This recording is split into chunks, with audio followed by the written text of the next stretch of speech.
the 0-1. Into right field. Pence can't get it. Runners had to play it safe. The bases will be loaded with nobody out.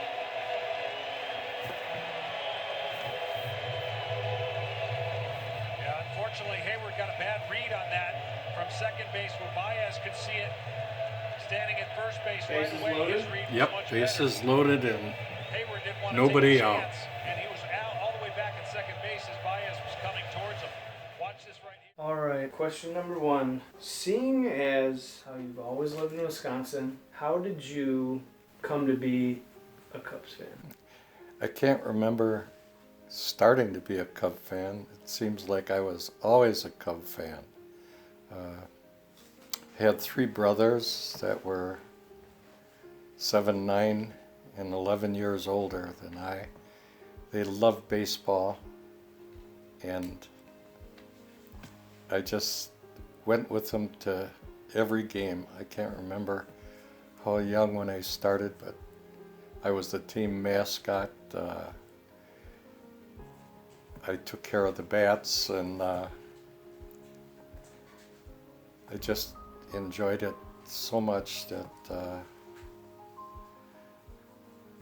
when Major League Baseball, when I first got into Major League Baseball, I just couldn't wait to listen to every game possible. And the Cubs were on WGN every game, and they became my team. So you listened to the radio a lot with them? Oh, I have a lot of fond memories of laying on the floor with the radio and a bowl of popcorn, and just listening to the games and feeling bad whenever they lost and happy whenever they won. I knew all the players, and I used to do statistics, box scores. I can't remember how young I was when I was doing box scores, but I just remembered how I loved the Cubs. Who's your favorite Cubs player, past and present? That's a really hard decision for me to make, because I always loved 2 or 3, especially on each team, going back to Billy Herman in the 30s, and he was second base, and Phil Cavaretta, who had started playing for the Cubs, I think he was just 18, and went straight to the Cubs, and I think he was born in Chicago. I loved him, and Stan Hack. Then Stan Hack was just quite a player, never got a lot of notoriety. Then the team with Ron Santo, Ernie Banks, that team was just great. And today, the team is so spectacular that I guess there's a soft spot for Anthony Rizzo. His birthday's on the same day as Dominic's, August 8th. Rizzo's 7 years older, and who wouldn't like Kyle Bryant and Chris Bryant. Chris Bryant, I'm sorry. Oh, I don't know what made me say Carl. I guess having the Cubs in this playoff like this has just made my memory a little hazy, but I love the whole Cub team now. I love their spirit, and I just appreciate the team that was created now. From a losing season to see 2 years of 100-win baseball is just, it's like I'm dreaming in my old age. Which year was your favorite Cubs team? Well, this year is going to be my favorite Cub team, but I would say, I guess I would say 1945 because they went to the World Series, and I just loved the team. Phil Cavaretta batted in the 350s, and I think he must have been the most valuable player. Stan Hack, Roy Smalley at shortstop. Bill Nicholson used to hit a home run or a strikeout. I guess that brought me a lot of memories. They played the Tigers 7 games, and that was such a memory for me because I was right between graduating from junior high school and going to high school, and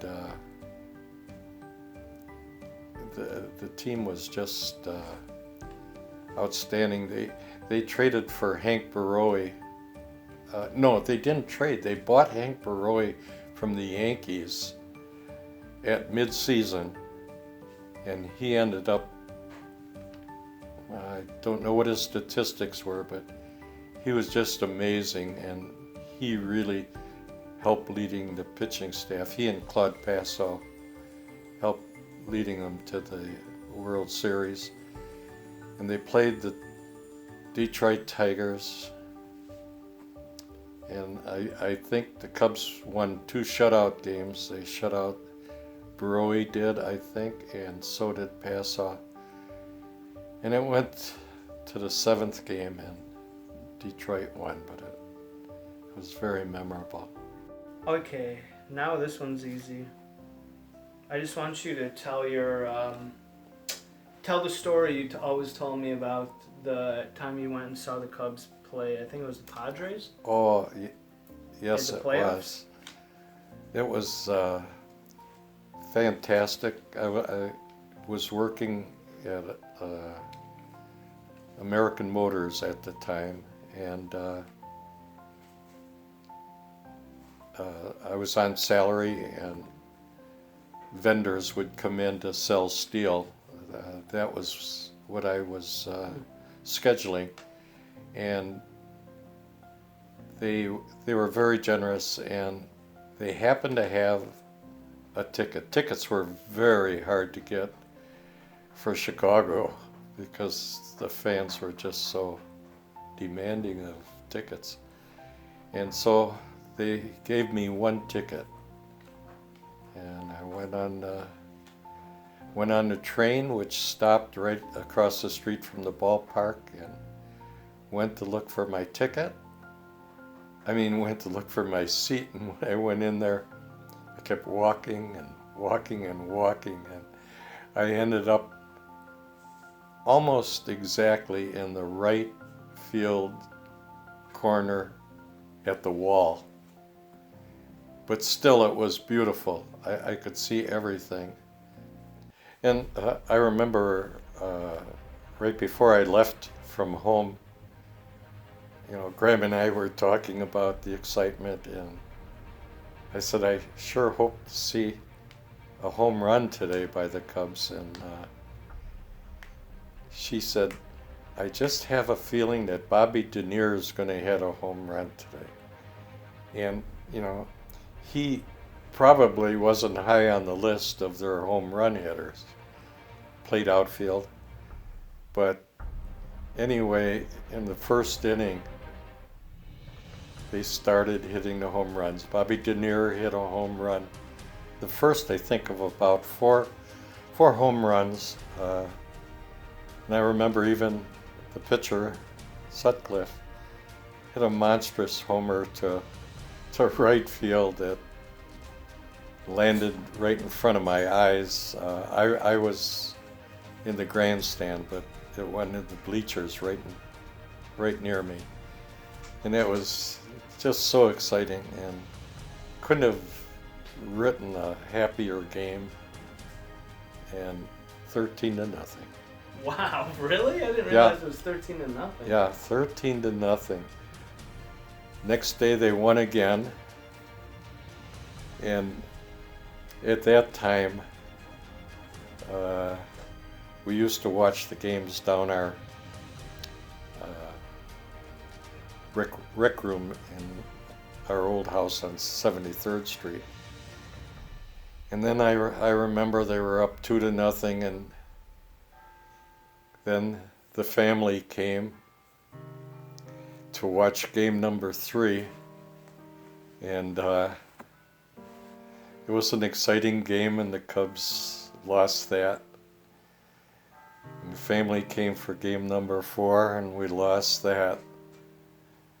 In game number 5, we were super excited because the Cubs took a lead early in the game. And then I'll never forget, there was an error on the first baseman, and that didn't end the game, but it gave them an opportunity to get a rally, and Steve Garvey, who really was their star, hit a 2-run homer, and the Cubs lost 3-2. But it was still a terrific year. It just happened to be that I was always listening to the Cub games on the radio, and I happened to be ironing. I had the ironing board. I could just get over it, and I was ironing towels and sheets for my mom, and the Cubs were losing dreadfully, and all of a sudden they started really scoring, and I felt my ironing was empowering them to score, and I just remembered I just kept ironing. I must have ironed for an hour and a half, and some of them I ironed twice, and looking for other things, and I'm almost positive they tied the game, but I can't really remember too many of the results. But I remember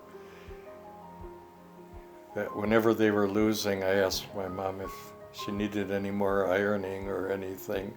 I thought that I was the power, I guess. That's funny because I think a lot of the Cubs fans have that superstition, right? Oh, a lot of superstitions, with the billy goat and everything. What has been your favorite part of this season?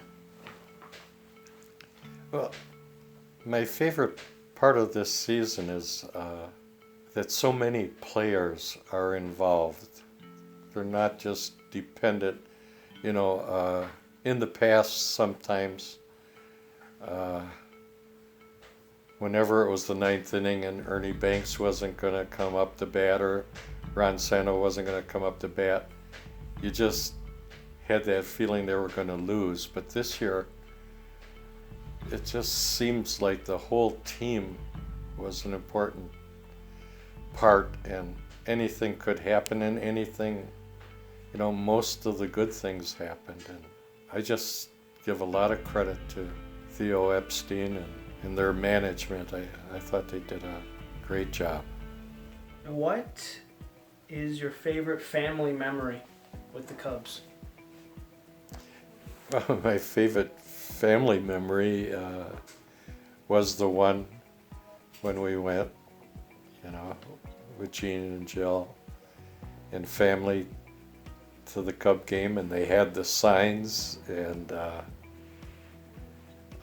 we just had so much fun from the beginning to the end.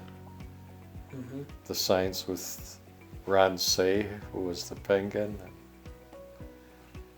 Ryan Sandberg. Although the 13-0 has to be right up there too. Oh yeah. How do you? There was one other game, if I could just say. Yeah. And I'm not sure, but I remember clearly my brother was in the service, so it had to be a little before 1945, but the Cubs started out dreadfully, and they hadn't won a ball game when he asked me to go with him to the game.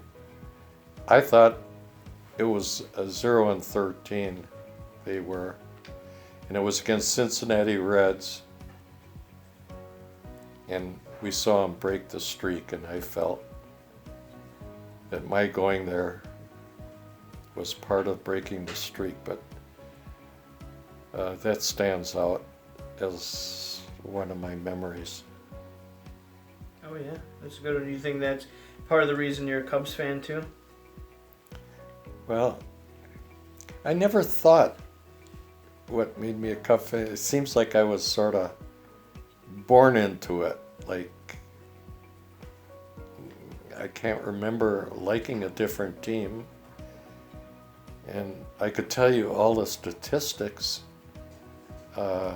practically of everybody because I was into it. And when there was only 8 teams in the National League, you know, you knew almost everybody's lineup intimately. How do you feel knowing that you've made your entire family into Cubs fans?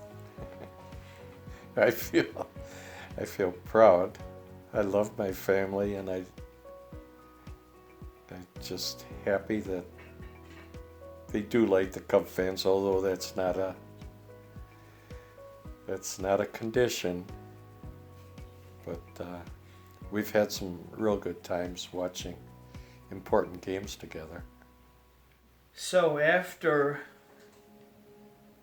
all this time of being a Cubs fan, do you think that it's been worth it? Do you think that you wouldn't have it any other way?